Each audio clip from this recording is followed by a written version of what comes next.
Był film, jak rozwijała się Kogama, w którym dokładnie omówiłem początkowe aktualizacje i jak wtedy gra wyglądała. Był film o tym, jak wyglądała polska scena YouTube'a z Kogamy oraz gigantyczny iceberg, w którym wyjaśniłem sekrety i pokazałem ciekawostki z tej gry. Teraz pora na coś bardziej ogólnego, czyli wzlot i upadek Kogamy.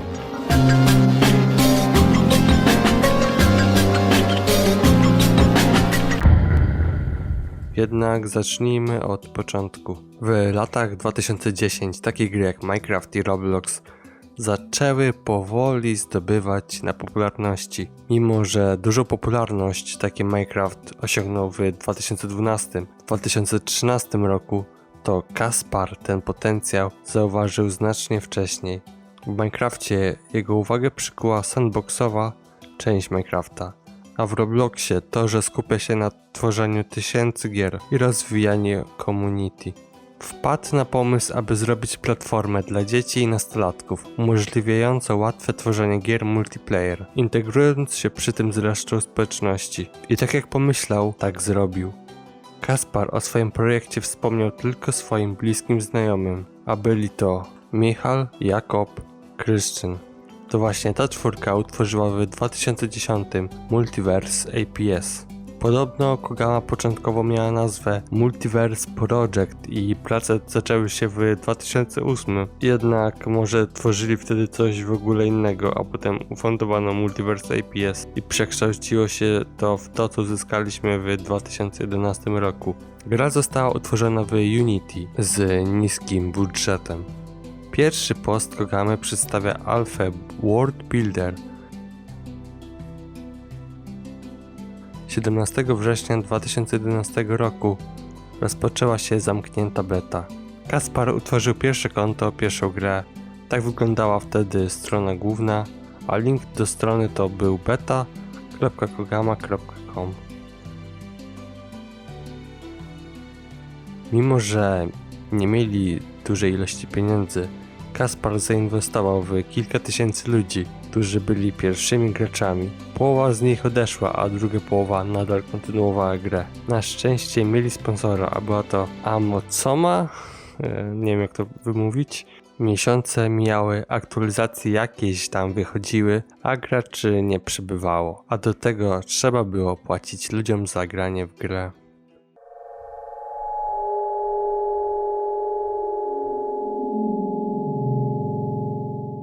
W 2012 roku sytuacja trochę się poprawiła.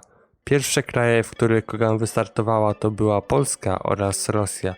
I były to też testowe kraje. Potem dodawano 2-3 kraje na tydzień i dodano ich około 20. W lutym na Kogamę zaczęły logować się masowo Polacy. Słowo Kogama znaczy albo Cooperative Game Maker, albo Community Game Machine. Pełna nazwa brzmi Kogama Online 3D Game Maker. Link beta.kogama.com, potem dostał nazwę eu.kogama.com oraz w marcu powstał drugi serwer dla Amerykanów pod linkiem us.kogama.com. I to właśnie ten drugi serwer był bardziej popularny.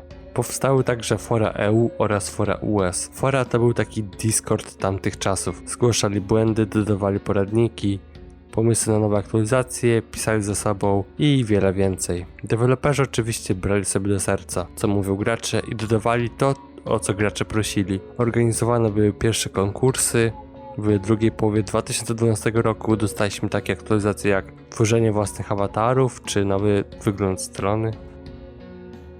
W październiku zaczęło się dodawanie cotygodniowego tematycznego kontentu do gry. Bloki, NPC, modele, awatary itd. Tutaj przykład ogniowej aktualizacji. Tu halloweenowej, lodowej, robotycznej, no i tak dalej. W sierpniu tego roku wydarzyło się coś jeszcze. Kaspar był wtedy na Gamescom. Jest to targ gier komputerowych, który ma miejsce w Kolonii w Niemczech. Przechadzając się po tych targach poznał chłopaków z Clicky Jogos. Była to brazylijska witryna z grami. Wspomniał również, że ma swoją grę, Kogamę. Zainteresowało to chłopaków z Clicky Jogos i złożyli mu propozycję uruchomienia Kogamy na ich stronie. Clicky Jogos miał wtedy 15 milionów odwiedzających miesięcznie, co zadowoliło Kaspara, bo widział w tym doskonałą okazję, aby wypromować grę.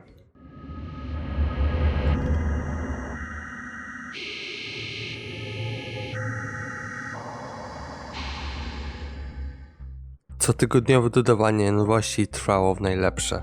Akcesoria, bloki, blueprinty, pick-upy, większość co mamy obecnie, zostało dodane w 2013 roku. Jednak usunęli też EU i US Forum i niedługo zrobili kolejne forum, też z sekcją dla Brazylijczyków. W maju powstał trzeci serwer kogama.com.br stworzony przez Flosh Plosha. To właśnie gry z tego serwera widniały na Clicky Jogos. Oprócz tego Clicky Jogos organizowało eventy, reklamy itd.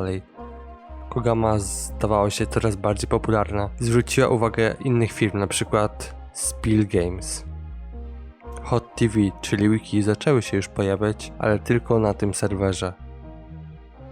5 sierpnia oficjalny profil Kogamy zaczął dawać newsy w języku portugalskim i przez długi czas to się utrzymywało. Potem zaczęli wstawiać jakieś kurwa memy, a w 2015 wróciło pisanie po angielsku. Mimo promocji Clicky Jogos, to Kogama US nadal była najbardziej aktywna.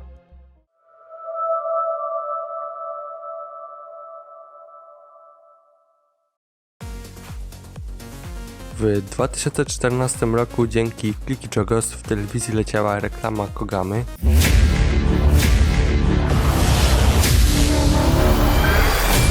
Não acha saída. Cadê o portal? Onde vocês estão? Tô no tobogã. Uhul! Eu mando muito bem no parkour. Essa fase tá doida demais. Quem foi que criou? De que mundo você é? Quando se joga Kogama, você cria o mundo que quiser. Diversão do seu jeito. E que jogos? Você no jogo. Przybyli też youtuberzy. Największym z nich był Godynot, który miał pod filmami naprawdę duże wyświetlenia. Nagrywał filmy oczywiście na serwerze brazylijskim. Jego filmy przyciągnęły dużą ilość nowych graczy. Fanta również nawiązała współpracę z Kogamą BR. Dodano także piłkę z okazji mundialu w Brazylii. W maju deweloperzy postanowili odejść od regionalnych serwerów i zmienili EU Kogamę na www.kogama.com. Także EU zmieniło się w Live i był to główny serwer.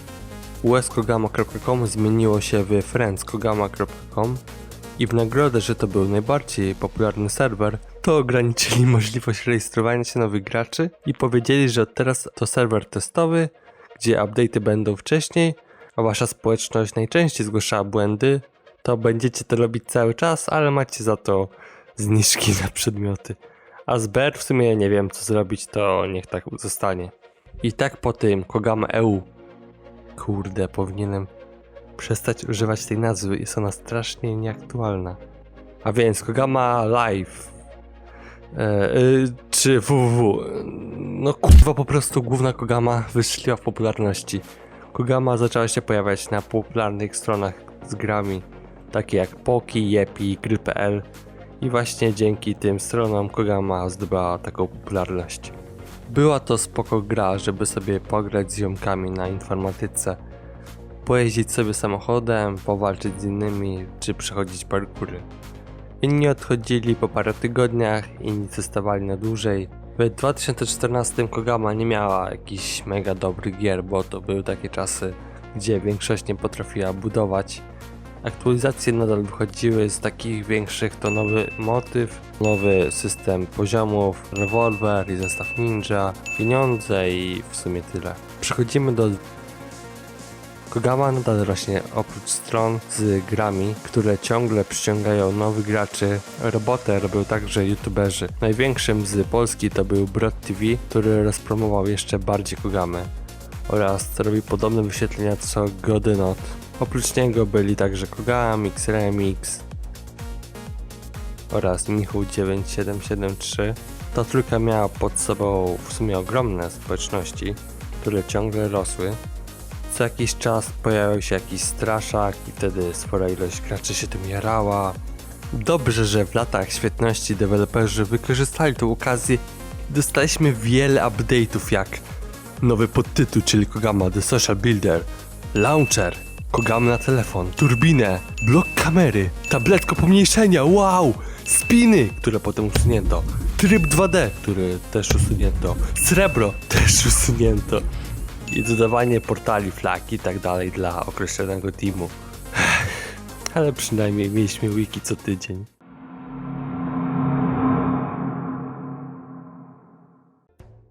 Pik popularności mamy już za sobą, ale Kogama nadal trzyma się dobrze, mimo że współpraca z ClickJogos się zakończyła. Pojawiają się nowi youtuberzy, a ci starsi zaczynają już rzadziej nagrywać. A w tych latach dostaliśmy kolejne aktualizacje, czyli tabletkę wzrostu i promień wzrostu, dymek czatu, PvP w pierwszej osobie, nową stronę, ten update z zmianą nieba, Heal Ray, Global Speaker i flagę czasu. To bardzo mało. Jak na 2 lata, patrząc jak dużo dodawali rzeczy w 2013 roku. Do tego Kogama miała coraz większy problem z cheaterami, którzy niszczyli grę. Blokowali spawna, no po prostu psuli i nadal w sumie psują rozgrywkę innym. System reportowania po prostu nie działa dobrze. Żeby jeszcze dowalić graczom, usunęli możliwość zdobywania darmowego złota, a za sprzedawanie modelu dostaliśmy tylko 1 golda. Widać, że miał to na celu kupowanie złota i problemy finansowe zaczynają się pojawiać.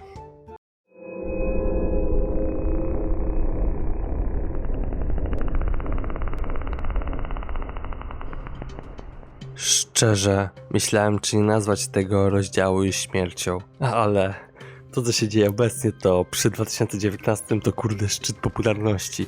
Dostaliśmy w tym roku update z tierami, czyli kryształy, chyba też klasy, elitę i chyba tyle.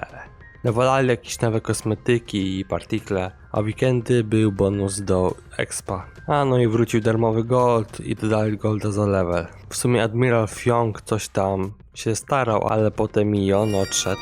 I wiki zaczęły się pojawiać znacznie rzadziej.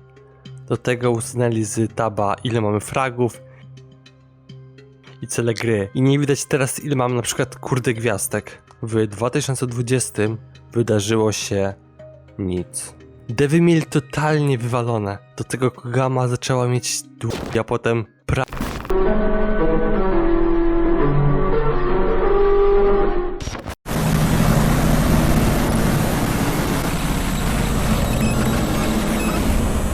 Wow, nagle pojawiło się Adventure Box.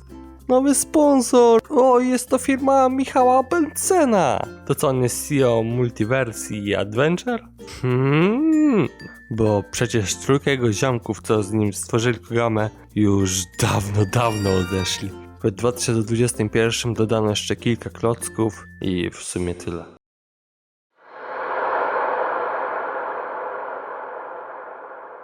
Kogama jest martwa. Widzimy to po liczbie graczy. W 2022 roku Adventure Box zrobiło fuzję z Multiverse APS i teraz obie firmy mają po 50% udziałów. Mimo to, co pisze w artykule, Adventure Box nie przyjęło Kogamy. Każda ze spółek posiada po 50% udziałów, a Multiverse nadal trzyma się chyba teraz i dobrze. Ta decyzja doprowadziła do zamknięcia platformy przez Adventure Box, aby skupić się na Kogama. I w sumie i tak w 2022 roku nic się nie wydarzyło. Tylko dodali, że woda może zabić. Kogama przestała się pojawiać na innych stronach, przez co graczy już nie przybywa. Spójrzmy, jak żałośnie wygląda strona główna. Tu praktycznie nie ma graczy. Wystarczy mieć 3 online, żeby twoja gra była na pierwszej stronie. Możecie mówić, że na turystach jest dużo online, albo Discord nadal żyje, lub że twoi znajomi są nadal online, ale pomyśl, kogo ty chcesz tak naprawdę oszukać?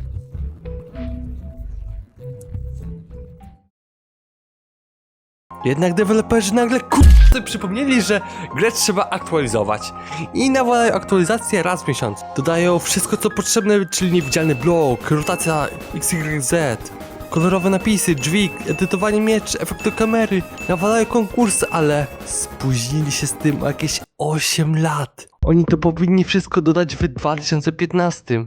Teraz to powinniśmy mieć już rozbudowaną grę, może nawet na poziomie Robloxa. Oni w 2013 dodali 80% rzeczy i poszli w kimę. Do tego błędów też jest sporo, na przykład dodali nowe odznaki, których nie można było zobaczyć, a teraz nawet się nie da edytować tytułu i opisu gry. Podobno ludzie za kupienie golda nie dostają golda, a pieniądze im bierze z konta. Gra miała olbrzymi potencjał. Przecież możemy tworzyć takie kreatywne budowle. Ogranicza nas tylko wyobraźnia. No i że gra jest za mało rozbudowana jak na lata, w których już powinna być. Ale kto zawinił? W sumie to wszyscy. Deweloperzy budowali za mało nowości, czy też, którzy psują grę, no i też gracze. Uważam, że też nie wykorzystali potencjału, jaki Kogama zaoferowała. Bo rozumiem, że w takim 2014 nie potrafiono budować i tworzono tylko parkury, ale do obecnych czasów za bardzo się nic w tej kwestii nie zmieniło. Każdy z nas miał pewnie jakiś pomysł na jakąś dostaną gierkę, tworzył dziesiątki projektów i potem kończył może jeden, bo poprzedni porzucał, bo się nie chciał go robić. No ale lepiej zrobić takiego parkura, co niczym się nie różni od poprzednich, a jak już nie ma pomysłu na nowy poziom, to się daje modele, a potem jakoś zachęcającą miniaturkę. Jednak nie mówię o wszystkich oczywiście, pojawiło się naprawdę dużo dobrych gier.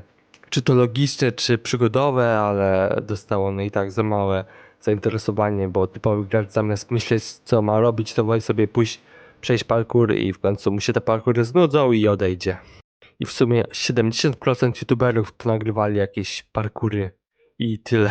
Albo w formacie speedrun, albo po prostu let's play. A powinni promować właśnie takie kreatywne gry. Dobra, chyba muszę skończyć swój wywód. I tak największą winę ponoszą deweloperzy, ale w sumie to ich gra. Sami są sobie winni, że tak skończyła. Oraz finalne pytanie. Czy Kogama może powrócić do popularności? Odpowiedź jest bardzo prosta. Nie. Oczywiście, że nie. To już nie te lata.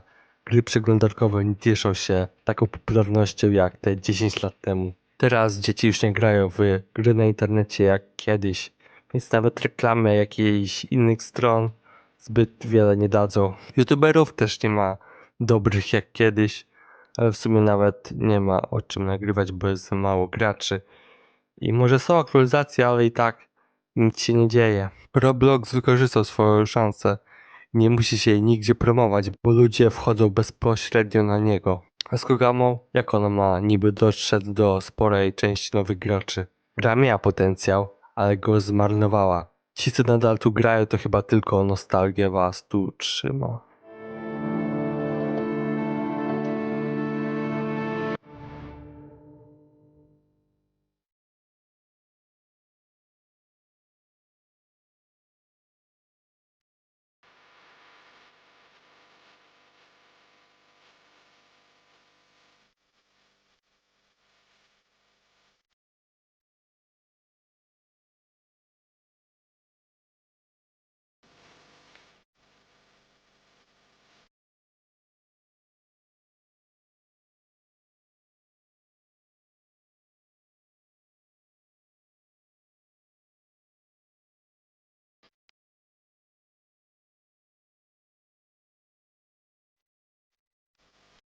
Dzięki za oglądanie, zachęcam do obejrzenia innych filmów, zwłaszcza Iceberga.